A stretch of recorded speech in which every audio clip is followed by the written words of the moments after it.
Happy Wednesday, everybody. This morning, we want to know, do you think that you could pass a driver's test if you had to take it again? And not just the driving part, the written part. All of it. All of it. All of it. So this next story may put you on alert during your morning commute. That's right, because nearly a quarter of Americans say they aren't sure they'd be able to pass the test if they took it today. Just 40% of people say they remember to follow all the safety procedures they learned in driver's ed. Researchers also found that about 43% of drivers have one or more warning lights up on their dashboard right now. What does that have to do with their driving, though? Just that they don't pay attention. Their overall driving literacy. Okay. Like they don't know what the symbols mean? Yeah. Oh. Like they're not paying attention. They're probably a tire light indicator came on because it gets colder and if a light comes on and I don't know what it means, I look it up immediately and then as you're driving, need to you get look it fixed. You do this while you're driving? No, Larry, not while I'm driving. So again, we are asking you this morning, do you think you could pass the driver's test if you had to retake it today? Some of you chiming in as you see right here. Yes, absolutely. I love driving and could do the test in my sleep. Wow. It's not often you hear somebody say, I love driving.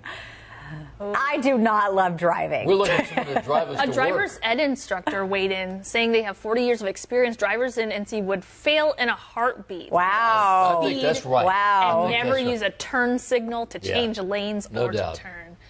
Yeah, I hate when people don't use it. Oh, I tell you what, all the time. Yesterday, I think someone was going 100, 120. Got it. Yes. Flew past me on my way home from work. It's a major problem in this market, this area. Yeah. I'm sure I could pass the test. My wife says I'm the best driver in the world. Ha ha.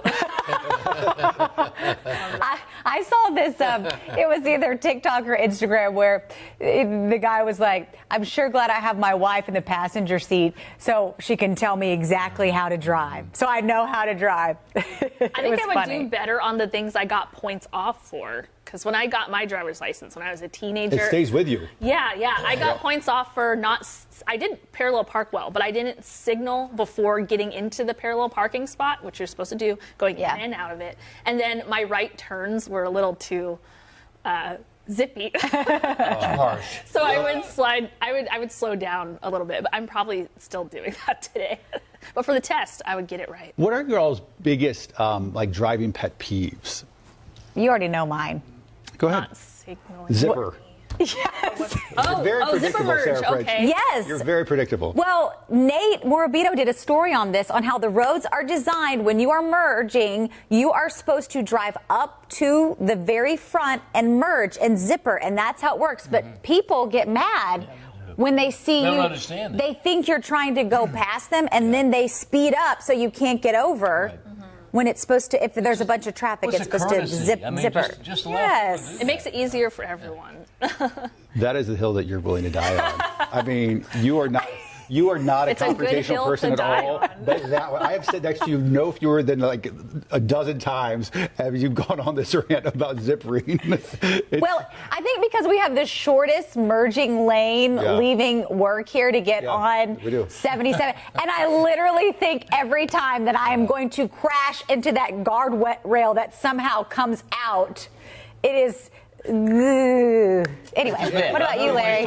If you ever run for office, which you will never do, but I would say you run on that longer merge lane. Yes. What do you think? I don't want to do the debates with the other. I don't think you want to, but that should be your whole campaign. Oh, okay. Larry, what's your biggest pet peeve? My pet peeve is driving in Charlotte. Amen. Just in general. No, I mean, I just think people's irresponsibility, lack of respect, and disobeying the laws, speed limit laws. I mean, it's dangerous out there. Scary. It is scary. I mean, all these interstates, and also the major traffic congestion in this town. I could keep going all day about that. I know that for sure. Destiny, yours? For me, it is not signaling. Like, just the simple courtesy of signaling would help, especially if people are about to turn into a business or something. Like, just give the person a heads up, because, like, I have to slam on my brakes because I don't want to get into a fender bender. Every time that happens, I say to myself in my car, "Thanks for signaling," even though they didn't.